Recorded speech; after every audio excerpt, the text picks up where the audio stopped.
नमस्कार, मैं हूं साक्षी। वैसे आज की प्रमुख हलचल।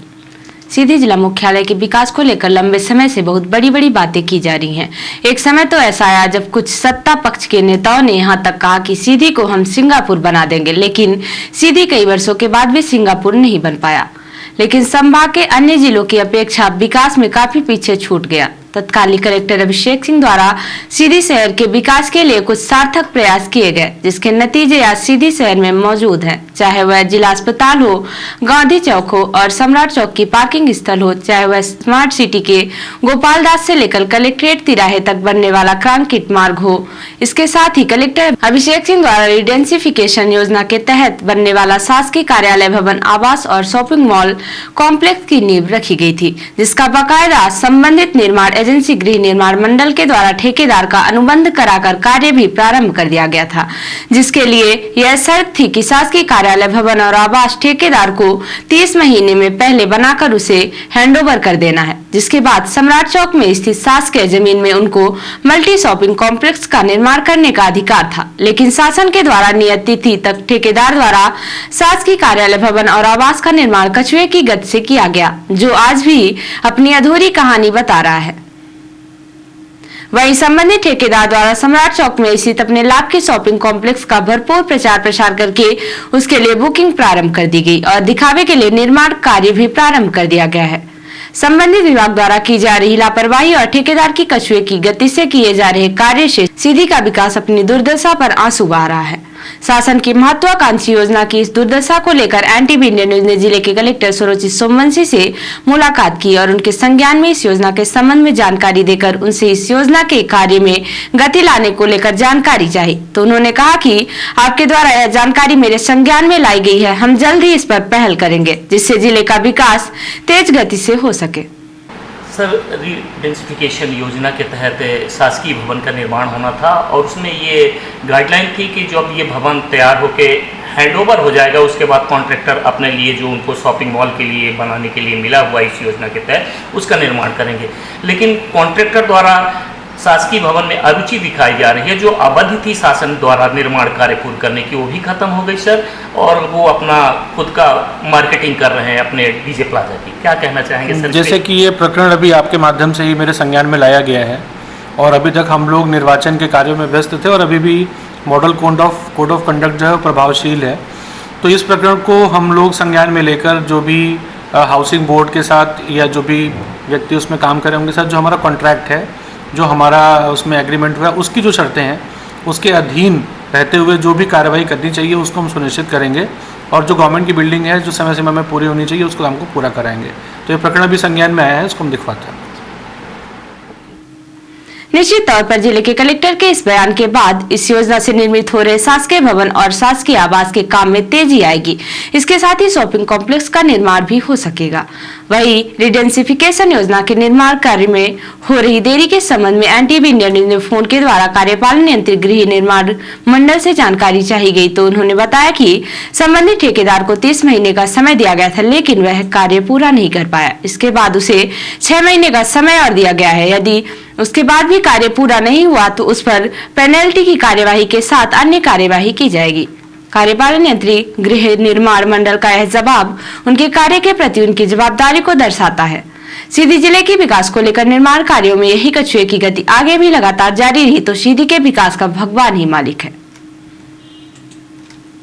माध्यमिक शिक्षा मंडल द्वारा कक्षा 10वीं एवं 12वीं का परीक्षा परिणाम घोषित किया गया, जिसमें कक्षा 12वीं का परीक्षा परिणाम 69.65% रहा। परीक्षा में कुल शामिल छात्र 14,213 में से 9900 विद्यार्थी उत्तीर्ण हुए, जिसमें प्रथम श्रेणी में 6,976, द्वितीय श्रेणी में 2,916 विद्यार्थी पास हुए। इसी प्रकार हाई स्कूल परीक्षा में सीधी जिले का परीक्षा परिणाम 63.84% रहा। कुल 17,355 विद्यार्थी परीक्षा में शामिल हुए, जिसमें से 11,079 विद्यार्थी उत्तीर्ण हुए हैं। मध्य प्रदेश के साथ सीधी जिले के 10वीं और 12वीं के परीक्षा परिणाम के नतीजे आने के बाद जिला शिक्षा अधिकारी पीएल मिश्रा ने एनटीवी इंडिया न्यूज को जानकारी देते हुए बताया कि कक्षा 10वीं एवं 12वीं में दोनों में सीधी जिला संभाग में प्रथम स्थान पर रहा। प्रदेश स्तर पर कक्षा 12वीं में सीधी की रैंकिंग 16वां रही, जबकि कक्षा 10वीं में जिला 11वें स्थान पर रहा। कक्षा 10वीं में जिले के 3 विद्यार्थी प्रदेश की मेरिट लिस्ट में आए। मैं जिला शिक्षा अधिकारी के रूप में विगत वर्ष पूरा काम किया हूँ और अपने सीधी जिले का परीक्षा परिणाम काफ़ी अच्छा रहा है। इस वर्ष 10वीं के जो बच्चे बैठे हमारे 17,533 बच्चे बैठे, उसमें उनका परीक्षा परिणाम 63.84% रहा है, जो पूरे प्रदेश में 11वें स्थान में रहा है एवं अपने संभाग में सीधी जिला प्रथम स्थान पर है। सीधी जिले से 3 बच्चों ने मेरिट ग्रहण की है, जिनमें 9वीं मेरिट में एक्सीलेंस विद्यालय का छात्र, अमिलिया का छात्र एवं एक अन्य छात्र है जो मेरिट में आया है। इसी प्रकार कक्षा 12वीं में अपने यहाँ 14,326 छात्र अपीयर्ड हुए, जिनका परीक्षा परिणाम 69.65% रहा, जो प्रदेश में 16वें स्थान पर था और काफ़ी अच्छा परीक्षा परिणाम देखने को मिला। मैं सभी छात्र छात्राओं को बधाई देता हूं जिन्होंने परीक्षा में अच्छा परीक्षा परिणाम लाया और भविष्य में और अधिक अच्छे परीक्षा परिणाम की हम आशा करते हैं और ऐसा ही कार्य करते रहेंगे। जिन बच्चों ने किसी भी तरह से अगर असफलता की है तो पुनः प्रयास करें, परीक्षा परिणाम अच्छा आएगा, उन्हें भी बधाई। बहुत बहुत 24 अप्रैल को कलेक्टर सरोजित सोमवंशी द्वारा स्वास्थ्य विभाग एवं महिला बाल विकास विभाग की विस्तृत समीक्षा की गई। मातृ मृत्यु दर, शिशु मृत्यु दर के आंकड़ों की समीक्षा करते हुए कलेक्टर द्वारा प्रसन्नता व्यक्त करते हुए मातृ स्वास्थ्य एवं शिशु स्वास्थ्य की दिशा में सार्थक पहल करने के लिए निर्देशित किया गया। कलेक्टर ने कहा कि स्वास्थ्य एवं महिला बाल विकास आपसी समन्वय से काम करते हुए दिशा में प्राथमिकता से कार्य करें। कलेक्टर ने कहा कि गर्भवती एवं धात्री महिलाओं तथा 5 वर्ष के कम उम्र के बच्चों तथा शासन की सभी योजनाओं का लाभ सहजता से पहुंचाना सुनिश्चित करें। गर्भवती महिलाओं की सभी स्वास्थ्य जांचें समय से हो तथा 100% संस्थागत प्रसव हो, यह सुनिश्चित किया जाए। कलेक्टर ने बच्चों के पोषण स्तर में सुधार तथा 100% टीकाकरण सुनिश्चित करने के निर्देश दिए हैं।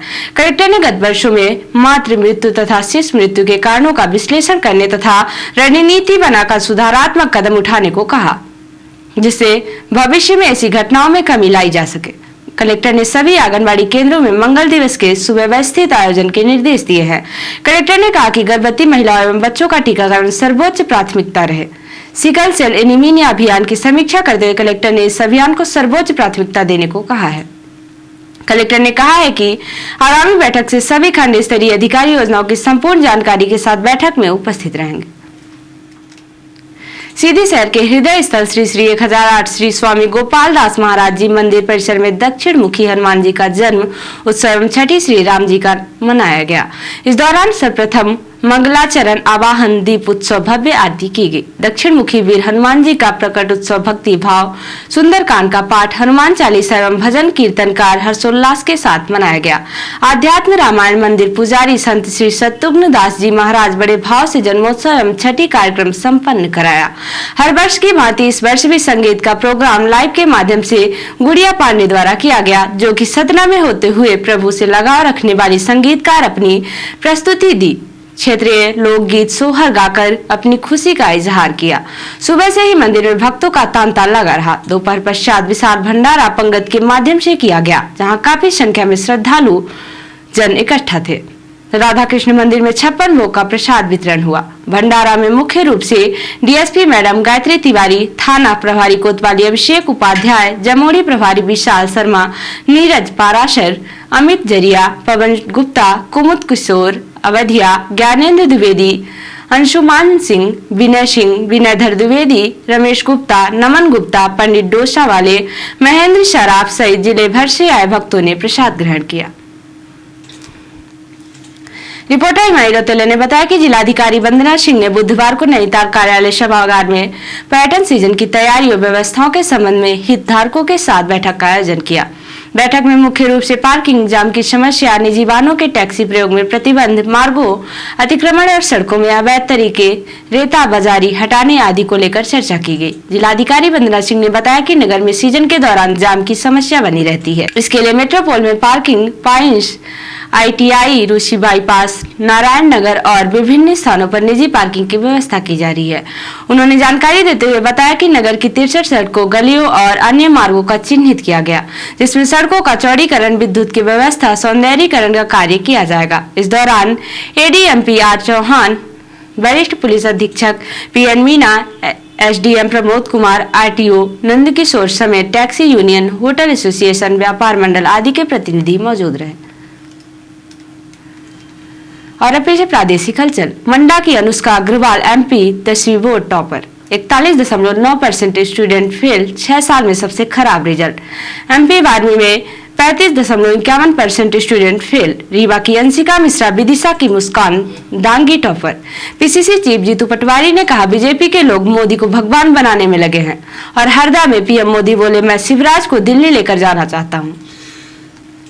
और अब पेश है राष्ट्रीय हलचल। नितिन गडकरी महाराष्ट्र में चुनावी रैली में बेहोश हुए, सुरक्षा कर्मी उठाकर मंच से नीचे लाया।